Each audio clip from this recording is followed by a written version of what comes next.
महाराष्ट्रामध्ये आज शासकीय सुट्टी आम्ही घोषित केलेली आहे आणि त्यासोबत 3 दिवसाचा दुखवटा देखील जाहीर करण्यात आलेला आहे। पुढच्या सगळ्या बाबींची कल्पना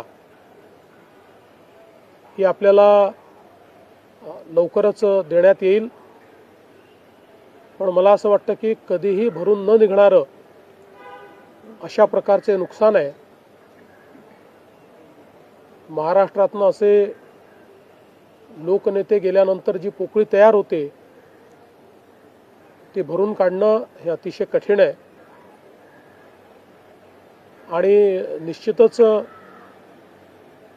इतक्या सोबत, इतक्या जवळून आणि इतक्या संघर्षाच्या काळात एकत्रित काम केलेलं आहे की त्यातनं खरं तर अशा गोष्टीवर विश्वास ठेवायलाच